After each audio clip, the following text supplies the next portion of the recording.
Movie की शुरुआत में हम एसआईओ पवन को देखते हैं जिसका आज बर्थडे था और इसीलिए झामली पुलिस स्टेशन के सभी ऑफिसर्स केक काटकर पवन का बर्थडे सेलिब्रेट करते हैं। पवन का खास दोस्त अशोक उसको गिफ्ट में सफेद जूते देता है क्योंकि पवन को सफेद जूते बहुत ही पसंद है। फिर कुछ देर बाद पवन की वाइफ वर्षा उसको हैप्पी बर्थडे विश करने के लिए कॉल करती है।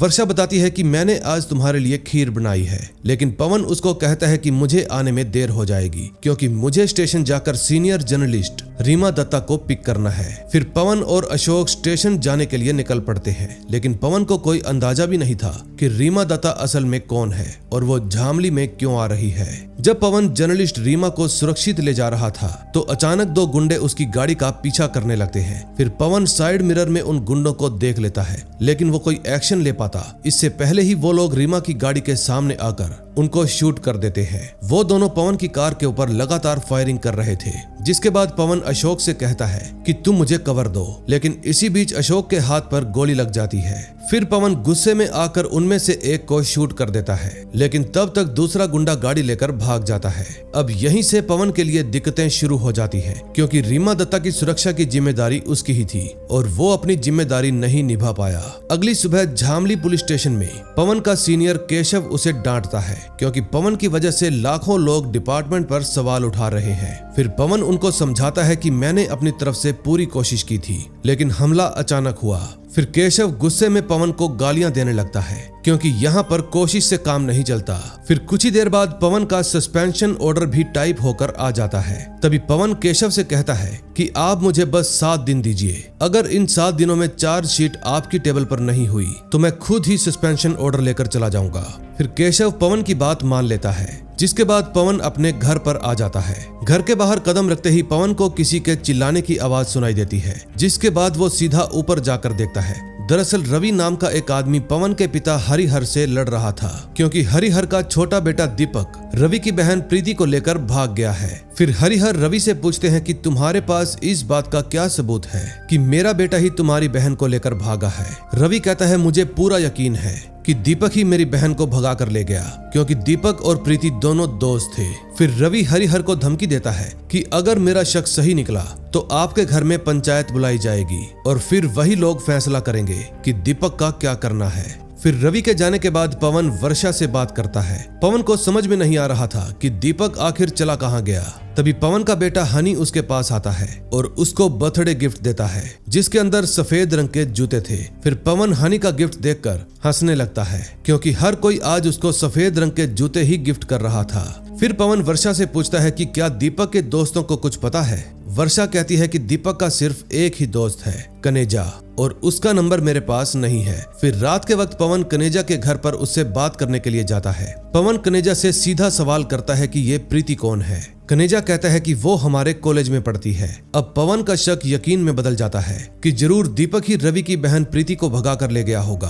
अगले सीन में हम आनंद श्री महाराज को देखते हैं, जो अपनी संस्था में लोगों को तनाव मुक्त रहने के उपाय बता रहे थे। दरअसल जर्नलिस्ट रीमा इसी संस्था के बारे में जांच करने के लिए झामली आई थी क्योंकि अफवाह है कि आनंद श्री आश्रम में नाबालिग बच्चों से गैर कानूनी काम करवाए जाते हैं और फिर काम खत्म होने के बाद बच्चों को गायब कर दिया जाता है। हालांकि इस अफवाह के बाद भी हजारों लोग इस संस्था से जुड़े हुए हैं और यहाँ तक कि पवन के पिता हरिहर भी आनंद श्री के बहुत बड़े भक्त हैं। अब एक तरफ तो आनंद श्री महाराज सभी को तनाव मुक्त रहने का उपाय बता रहे थे और वहीं दूसरी तरफ उनका खास आदमी राका अपने गुंडों के साथ हरपाल नाम के एक बच्चे के घर पहुंच जाता है। दरअसल रीमा दत्ता को जिस शख्स ने मारा था वो कोई और नहीं बल्कि ये छोटा सा बच्चा हरपाल है। फिर राका हरपाल से कहता है कि तुम्हारे जैसा निशानेबाज हमने आज तक नहीं देखा, इसलिए आनंद जी महाराज ने आपके लिए एक छोटा सा तोहफा भेजा है। हरपाल समझ जाता है कि तोहफे में क्या भेजा होगा, जिसके बाद वो अंदर जाकर अपना बैग उठाता है और उसके अंदर से बंदूक निकालकर राका के एक आदमी को शूट कर देता है।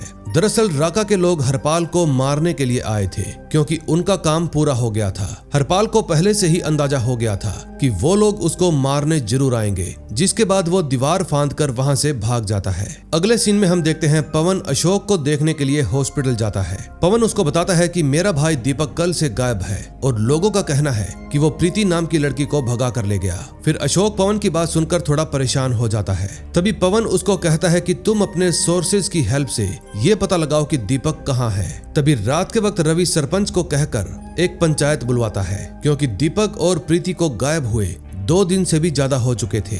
सरपंच हरिहर से पूछते हैं कि अब आगे क्या करना है, क्योंकि नियमों के मुताबिक अगर हमारे इलाके का कोई लड़का किसी लड़की को भगा कर ले जाए तो उसको मार कर गाड़ दिया जाता है। अब हरिहर को दीपक पर बहुत गुस्सा आ रहा था, लेकिन अभी तक ये बात साबित नहीं हुई थी कि दीपक ही प्रीति को भगा कर ले गया। फिर हरिहर सरपंच से वादा करता है कि अगर दीपक ने ऐसा किया होगा तो उसके लिए गांव के दरवाजे हमेशा के लिए बंद हो जाएंगे और इसके अलावा मैं खुद अपने हाथों से उसको सजा दूंगा। अगली सुबह 2 लोग आनंद आश्रम के खिलाफ कंप्लेंट दर्ज करवाने के लिए आते हैं और वो लोग पवन को सारी बात बता देते हैं कि कैसे आनंद जी नाबालिग बच्चों से गैर कानूनी काम करवाते हैं और फिर काम खत्म होते ही बच्चों को गायब करवा दिया जाता है। फिर पवन उन दोनों से कहता है तब तो आपको पुलिस केस कर देना चाहिए, लेकिन वो आदमी जवाब देता है कि अगर पुलिस कुछ करती तो पत्रकारों को सवाल नहीं उठाने पड़ते। अब पवन को उस आदमी की बात सही लगती है, जिसके बाद वो और अशोक मिलकर ये तय करते हैं कि हम लोग आनंद श्री आश्रम में जाकर पूछताछ करेंगे। दूसरी तरफ हरपाल अपने घर से काफी दूर पहुंच गया था। जब हरपाल एक ढाबे में बैठा हुआ था तो वहां पर वो एक हंसते खेलते परिवार को देखता है जो अपने बेटे को खाना खिला रहे थे। उस फैमिली को देखकर हरपाल को रोना आ जाता है, क्योंकि हर किसी की किस्मत एक जैसी नहीं होती। फिर हरपाल एक दुकान के टेलीफोन से किसी को कॉल लगाता है, लेकिन कॉल रिसीव ही नहीं होती, जिसके बाद हरपाल रोते हुए वहां से चला जाता है। तभी अगली सुबह वर्षा पवन को बताती है कि मुझे दीपक और प्रीति की लव स्टोरी के बारे में पहले से ही पता था और मुझे ये भी पता है कि इस समय वो दोनों कहाँ हैं। वर्षा की बात सुनकर पवन को बहुत गुस्सा आता है, क्योंकि उसको ये बात छुपा कर नहीं रखनी चाहिए थी। फिर आधी रात को पवन और वर्षा दीपक से मिलने के लिए जाते हैं। पवन दीपक को देखते ही उसको जोर से थप्पड़ लगाता है, क्योंकि उसके कारण पूरे परिवार की नाक कट गई। फिर दीपक भी पवन से माफी मांगता है और कहता है प्यार जात पात नहीं देखता। अब पवन दीपक का दुख समझ रहा था, लेकिन पवन के पिता और प्रीति का भाई कभी भी इस रिश्ते को मंजूरी नहीं देंगे।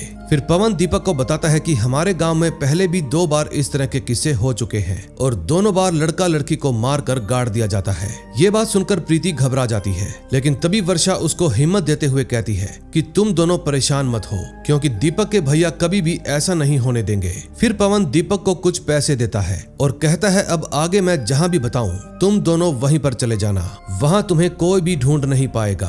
फिर दीपक पवन के सीने से लगकर रोने लगता है। नेक्स्ट डे जब पवन थाने में बैठा हुआ था तो अशोक वहां पर आता है और पवन को उस रात की सीसीटीवी रिकॉर्डिंग देता है जब रीमा दत्ता का मर्डर हुआ था। पवन उस रिकॉर्डिंग को अच्छे से चेक करता है, जिसमें वो देखता है कि 2 गुंडे बाइक पर बैठकर आए थे और उन्होंने रीमा को शूट कर दिया। फिर पवन बाइक का नंबर नोट कर लेता है, जिसके बाद पवन और अशोक उस बाइक के मालिक से पूछताछ करने के लिए जाते हैं। बाइक का मालिक पवन को बताता है कि मेरी गाड़ी 7 दिन पहले ही चोरी हो गई थी और मैंने पुलिस स्टेशन में कंप्लेंट भी दर्ज करवाई थी। ये बात सुनकर पवन का माथा ठनक जाता है, क्योंकि 7 दिन पहले चोरी हुई बाइक का अब तक कोई अता पता नहीं है। फिर वो दोनों आनंद श्री आश्रम में जाते हैं, लेकिन आनंद श्री के बॉडीगार्ड पवन को बंदूक अंदर ले जाने से मना कर देते हैं, क्योंकि आश्रम में हथियार अलाउड नहीं है। लेकिन पवन उनकी बात नहीं मानता। पवन आनंद के पास जाकर उससे सीधा ही सवाल पूछता है कि आश्रम में नाबालिग बच्चे क्यों गायब हो जाते हैं, और पत्रकार रीमा दत्ता जो इस मामले पर छानबीन करने के लिए आई थी उसको भी मरवा दिया गया। जान सकता हूँ क्यों? फिर आनंद पवन की बात सुनकर मुस्कुराने लगता है और कहता है कि आश्रम में खून खराबे की बातें नहीं होनी चाहिए और तुम्हारे पिताजी तो हमारे बहुत बड़े भक्त हैं, शायद तुम उनके सिद्धांतों को नहीं मानते।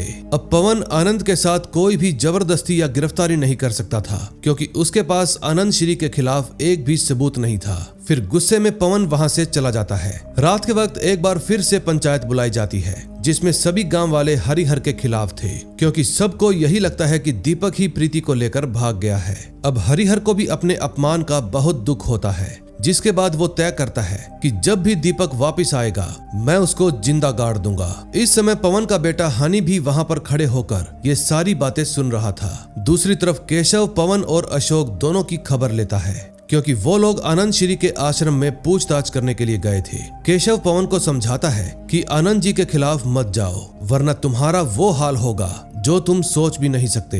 फिर ड्यूटी खत्म होने के बाद जब पवन अपने घर पहुंचता है तो देखता है कि उसके पिता दीपक के कमरे में छानबीन कर रहे हैं। फिर पवन उनको समझाता है कि बच्चे के सामने ये सब मत करो, लेकिन तभी हनी पवन से कहता है कि अगर उंगली में कैंसर हो जाए तो उसको काट कर फेंक देना चाहिए। हनी की बात सुनकर पवन को बहुत गुस्सा आता है और वो हनी से पूछता है कि ये सब बातें तुमने कहां से सीखी। फिर जवाब में हनी कहता है कि सरपंच जी ये सब बोल रहे थे। अब पवन का गुस्सा 7वें आसमान पर पहुंच जाता है, क्योंकि उसने अपने पिताजी से मना किया था कि हनी को पंचायत में मत लेकर जाना। अब पवन गुस्से में अपने पिता की कॉलर पकड़ लेता है और कहता है कि दीपक मेरा भी भाई है, अगर उसको किसी ने हाथ भी लगाया तो मैं उसके हाथ तोड़ दूंगा। फिर इतना कहकर पवन वहां से चला जाता है। फिर वर्षा पवन को समझाती है कि तुम्हें इतना गुस्सा नहीं करना चाहिए। पवन को भी अपने गुस्से पर काफी अफसोस होता है, लेकिन वो अपने पिता पर गुस्सा करने के लिए मजबूर हो गया था। फिर कुछ देर बाद पवन अशोक के घर फोन करता है और कहता है कि हम अभी की अभी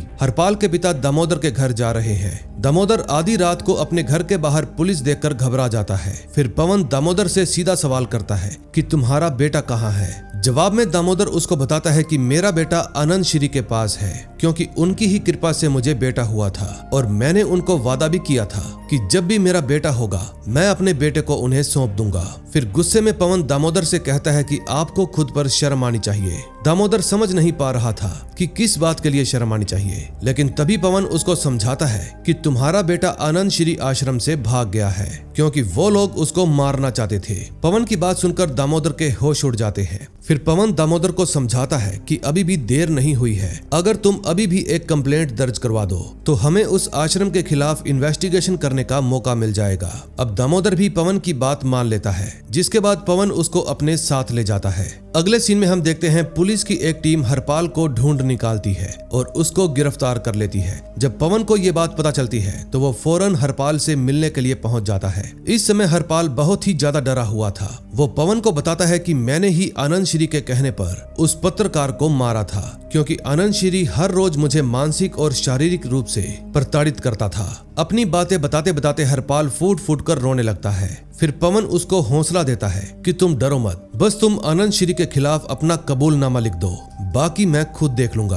अब पवन के पास दो बड़े सबूत थे, पहला हरपाल का दिया हुआ कबूलनामा और दूसरा दामोदर की कंप्लेंट। लेकिन पवन को कोई अंदाजा भी नहीं था कि आनंद श्री कितना पावरफुल आदमी है। अगली सुबह जब पवन कोर्ट में अपना केस नंबर दर्ज करवा रहा था तो वो देखता है कि केशव जबरदस्ती हरपाल को अपने साथ ले जा रहा है। फिर पवन दौड़कर केशव को रोकने की कोशिश करता है, लेकिन तब तक केशव वहां से निकल चुका था। फिर पवन गाड़ी भगाकर केशव का पीछा करता है और केशव को फोन करके कहता है अगर हरपाल को कुछ भी हुआ तो अच्छा नहीं होगा, क्योंकि मेरे पास हरपाल का कबूलनामा है। पवन की बात सुनकर केशव को मजबूरन गाड़ी रोकनी पड़ती है, जिसके बाद पवन हरपाल को अपने साथ ले जाता है। फिर अशोक पवन को समझाता है कि तुम आनंद श्री को फंसाने की कोशिश मत करो, वरना हम दोनों की नौकरी चली जाएगी। लेकिन पवन को आनंद श्री की नहीं बल्कि हरपाल की चिंता थी। फिर पवन केशव से शांति से बात करता है और दोनों मिलकर फैसला करते हैं कि हरपाल को सुरक्षित राज्य से बाहर भेज दिया जाएगा और इस पूरे मामले में कहीं पर भी आनंद श्री का नाम शामिल नहीं होगा। पवन केशव की बात मान लेता है, जिसके बाद केशव उसको कुछ पैसे देता है और कहता है रख लो, हरपाल के काम आएंगे। केशव को पवन से कोई शिकायत नहीं थी, लेकिन उसको तो आनंद श्री से डर लगता था, क्योंकि वो बहुत ही पावरफुल आदमी है। फिर जब पवन हरपाल को लेकर वहां से जाने लगता है तो अशोक पवन से पूछता है कि दीपक और प्रीति का क्या हुआ। पवन कहता है कि फिलहाल उनके लिए कोई सेफ जगह नहीं मिली। पवन की बात सुनकर अशोक कहता है कि अगर आपको ऐतराज ना हो तो मनोवर नगर में मेरी भुआ का खाली घर पड़ा है, जहां दीपक और प्रीति आराम से रह सकते हैं। अब पवन को अशोक का ये आइडिया बहुत अच्छा लगता है, जिसके बाद अशोक पवन से कहता है कि तुम दीपक और प्रीति को शिफ्ट करने की तैयारी करो, हरपाल को मैं छोड़ाऊंगा। अब पवन भी अशोक की बात मान लेता है, जिसके बाद अशोक हरपाल को लेकर वहां से निकल जाता है। तभी कुछ देर बाद केशव मीडिया वालों के सामने ये बात साफ कर देता है कि हरपाल किडनैपिंग केस में आनंद श्री महाराज का कोई लेना देना नहीं है। अगले सीन में हम देखते हैं रात के वक्त पवन और वर्षा दीपक को उसके नए घर में छोड़ने के लिए जाते हैं। दीपक पवन से कहता है कि जब तक कोई सेफ जगह नहीं मिल जाती तुम दोनों यहीं पर रहोगे और आज के बाद हम दोनों भी तुमसे मिलने के लिए नहीं आएंगे, क्योंकि रोज रोज मिलने से बहुत बड़ी मुसीबत खड़ी हो सकती है। जाने से पहले दीपक अपने भाई पवन को गले से लगा लेता है, क्योंकि अगर आज पवन ना होता तो वो और प्रीति कब के मारे जा चुके होते। फिर अगली सुबह वर्षा के कहने पर पवन अपने पिता से बात करता है। हरिहर पवन से साफ कह देते हैं कि जब भी दीपक इस घर में आएगा तो वो अपनी जिंदगी से हाथ धो बैठेगा, क्योंकि पूर्वजों के संस्कार और उनका मान सम्मान बेटे के प्यार से कई गुना ज्यादा ऊपर है। अब पवन भी अपने पिता से कोई बहस नहीं करता और वहां से चला जाता है। जब पवन और अशोक ड्यूटी पर थे तो दामोदर पवन से मिलने के लिए आता है और हरपाल की खबर पूछता है। पवन दामोदर से कहता है कि चिंता मत करो, हमने हरपाल को सुरक्षित जगह पर भेज दिया है। लेकिन दामोदर तो बस एक बार अपने बेटे से बात करना चाहता था। फिर जब पवन हरपाल को कॉल करता है तो उसका फोन बंद आता है। फिर पवन कई बार हरपाल का फोन ट्राई करता है, लेकिन हर बार उसका फोन स्विच ऑफ ही बता रहा था। अब पवन को हरपाल की चिंता होने लगती है, क्योंकि हरपाल अकेला है और उसके साथ कुछ भी हो सकता है। तभी रात के वक्त हरिहर के घर पर एक बार फिर से पंचायत बुलाई जाती है, क्योंकि रवि को दीपक और प्रीति के बारे में सब कुछ पता चल गया है। रवि हरिहर को बताता है कि तुम्हारे बेटे और मेरी बहन ने शादी कर ली है और पवन ने उनको मनोवर नगर में छुपा रखा है। रवि की बात सुनकर हरिहर का खून खोलने लगता है, जिसके बाद सरपंच और पंचायत में मौजूद और लोग मिलकर तय करते हैं कि हरिहर खुद अपने हाथों से अपने बेटे को मारेगा। और हरिहर को भी इस फैसले से कोई ऐतराज नहीं था, क्योंकि उसकी नजरों में दीपक बहुत पहले ही मर चुका है। दूसरी तरफ हरपाल की खबर ना मिलने पर पवन परेशान हो जाता है और अशोक से उसके बारे में पूछता है, लेकिन अशोक को तो खुद भी समझ में नहीं आ रहा था कि हरपाल का फोन ऑफ क्यों आ रहा है, क्योंकि वो तो खुद हरपाल को राज्य से बाहर छोड़कर आया था। अब पवन का शक सीधा केशव पर जाता है, क्योंकि पवन और अशोक के अलावा सिर्फ केशव को ही हरपाल के बारे में पता था। केशव पवन को समझाता है कि पागलों जैसी बातें मत करो, लेकिन पवन इतना ज्यादा गुस्से में था कि वो केशव की एक भी बात नहीं सुनता। फिर केशव आनंद श्री के पास जाकर उनसे बात करता है। आनंद केशव से कहते हैं कि पवन अगर सीधे तरीके से माने तो ठीक, वरना उसको गोली मार दो। लेकिन केशव ऐसा नहीं कर सकता था, क्योंकि पवन के पास हरपाल का कबूलनामा है। फिर आनंद राका को ऑर्डर देता है कि कल तक मुझे कुछ भी करके वो कबूलनामा अपनी टेबल पर चाहिए। राका आनंद श्री की बात अच्छी तरह से समझ जाता है, जिसके बाद वो पवन के घर पर जाकर उसको अपने तरीके से समझाता है। लेकिन पवन राका को साफ कह देता है कि मैं वो कबूलनामा तुम्हें कभी नहीं दूंगा। फिर राका के गुंडे पवन को बुरी तरह से पीटने लगते हैं। पवन का बेटा हनी और वर्षा दूर खड़े होकर ये सब कुछ देख रहे थे।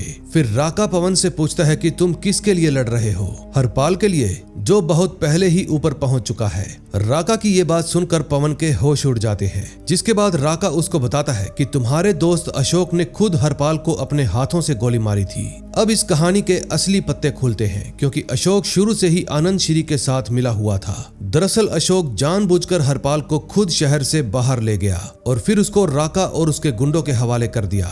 लेकिन हरपाल जैसे तैसे उन सब से बचकर भाग गया। फिर पीछे से अशोक ने उसको गोली मार दी, क्योंकि वो अपना काम कभी भी अधूरा नहीं छोड़ता। फिर राका पवन के सिर पर बंदूक रखकर कहता है कि आज मैं तुम्हें सिर्फ तुम्हारे पिताजी के कहने पर ही छोड़ रहा हूँ, क्योंकि वो आनंद श्री के भगत हैं। लेकिन अगर कल सुबह तक मुझे कबूलनामा नहीं मिला तो तुम्हारी जान जाएगी। फिर इतना कहकर राका और उसके गुंडे वहां से चले जाते हैं। अब पवन को भी समझ में आ जाता है कि कल से हरपाल का फोन बंद क्यों आ रहा है। अब अशोक का सच जानने के बाद पवन पूरी तरह से टूट जाता है। फिर रात के वक्त जब वर्षा और पवन बातें कर रहे थे तो पवन वर्षा से कहता है कि मैं चुप नहीं बैठूंगा। वर्षा पवन को कुछ भी करने से मना करती है, लेकिन पवन उसको कहता है कि अगर मैं चुप रहा तो आने वाले समय में ये लोग मेरे बेटे को भी मार डालेंगे। फिर वर्षा पवन से पूछती है कि अब तुम क्या करना चाहते हो? पवन कहता है कि अपना कर्तव्य निभाने की कोशिश करूंगा। फिर पवन अलमारी में से हरपाल का लिखा हुआ कबूलनामा बाहर निकालता है और सीधा अशोक के पास पहुंच जाता है। इस वक्त अशोक गहरी नींद में सो रहा था, लेकिन पवन की आवाज सुनते ही वो तुरंत बाहर आ जाता है। अशोक पवन के सिर पर चोट लगी हुई देखकर उससे हमदर्दी जिताने का झूठा नाटक करता है, लेकिन तभी पवन उसको कहता है कि हमें एक आखिरी काम पूरा करने जाना है। फिर वो दोनों राका को एक सुनसान जगह पर मिलने के लिए बुलाते हैं। पवन खुद राका के पास जाता है और उसको कबूलनामा सौंप देता है। लेकिन जब पवन वहाँ से जाने लगता है तो वो राका से कहता है कि एक आखिरी चीज तो देनी रह ही गई। फिर पवन अपनी जेब में से बंदूक निकालता है और राका और उसके आदमियों को गोली मार देता है, क्योंकि पवन के लिए इंसाफ करना कानून से भी बढ़कर था, फिर चाहे वो राका हो या कोई और। अब पवन को इतना गुस्से में देखकर अशोक के होश उड़ जाते हैं, इसलिए वो पवन से चिल्लाते हुए कहता है कि आपको इनको गोली नहीं मारनी चाहिए थी, क्योंकि अब पुलिस तुम्हें 2 कत्लों के इल्जाम में अंदर डाल देगी। लेकिन तभी पवन उसको कहता है कि अंदर तो तब करेगी ना जब इस बात का कोई गवाह होगा। फिर पवन अशोक को भी मारना शुरू कर देता है, क्योंकि वो तो आस्तीन का सांप है। अशोक पवन को समझाता है कि ऐसा मत करो, लेकिन पवन तब तक उसको मारता है जब तक अशोक सच नहीं उगल देता। फिर अशोक कहता है कि तुम मुझे तो मार दोगे, लेकिन अपने बाप का क्या करोगे, जिन्होंने अपने हाथों से दीपक का गला काट दिया। दरअसल अशोक ने ही रवि को दीपक और प्रीति का पता बताया था, ताकि पवन का भाई कुत्ते की मौत मरे। अशोक की बात सुनकर पवन का खून खोलने लगता है, जिसके बाद वो अशोक को जान से मार देता है। फिर पवन खुद ही पुलिस और मीडिया को कॉल करता है और बताता है कि आनंद श्री के लोगों ने हमारे सीनियर ऑफिसर अशोक को मार दिया, जिसके कारण मुझे उनका एनकाउंटर करना पड़ा। अब केशव को तो पता था कि पवन झूठ बोल रहा है, लेकिन जब वो इस बारे में पवन से बात करता है तो पवन उसको बता देता है कि मैंने ही इन तीनों को मारा है और अगला नंबर तुम्हारा होगा। फिर पवन केशव को मीडिया के सामने सरेंडर करने की सलाह देता है, क्योंकि जब आनंद श्री पकड़ा जाएगा तो केशव के सारे राज खुल जाएंगे। और इतना कहकर पवन वहां से चला जाता है। फिर मीडिया वाले केशव को घेर लेते हैं और उससे सवाल पूछने लगते हैं। दूसरी तरफ पवन अपने घर जाकर हरिहर को नींद से उठा देता है और गुस्से में कहता है, चलो आपको दीपक बुला रहा है। अब दीपक का नाम सुनकर हरिहर के होश उड़ जाते हैं, क्योंकि वो थोड़ी देर पहले ही दीपक को मार कर आ रहा है। फिर पवन जबरदस्ती हरिहर को अपने साथ ले जाता है और एक सुनसान जगह पर ले जाकर खड़ा कर देता है। पवन हरिहर से कहता है कि अच्छा या बुरा इन सब के बारे में सोचना तो ईश्वर का काम है, लेकिन आप दीपक के पिता थे और एक बाप होना बहुत ही मुश्किल काम है और आप इस काम में फेल हो गए। फिर वो अपने पिता पर बंदूक तान देता है और कहता है, मैं उम्मीद करता हूँ कि मुझे किसी भी जन्म में आपका बेटा होने का दुर्भाग्य नहीं मिलेगा। और इतना कहकर पवन हरिहर को गोली मार देता है और उनकी लाश को जलाकर उनका अंतिम संस्कार भी कर देता है। फिर जब पवन घर पहुंचता है तो उसके दिमाग में बस एक ही बात थी कि मैंने कुछ भी गलत नहीं किया। उसके पिता ने अपनी पगड़ी बचाने के लिए अपने बेटे को मार दिया और पवन ने अपने बाप को। कल को जब पवन का बेटा उससे बीते हुए कल के बारे में पूछेगा तो पवन उसको क्या जवाब देगा। अब अपने बेटे के लिए एक बार फिर से वो सब कुछ नए सिरे से शुरू करता है और कहता है कि हरिहर ने अपना कर्म किया और पवन ने निभाया अपना कर्तव्य। और इसी लाइन के साथ इस मूवी का एंड हो जाता है। दोस्तों, अगर आपको ये मूवी अच्छी लगी हो तो प्लीज वीडियो को लाइक करके चैनल को सब्सक्राइब कर दें। मैं मिलूंगा आपको ऐसी ही और मजेदार मूवी के साथ। Till then, bye bye.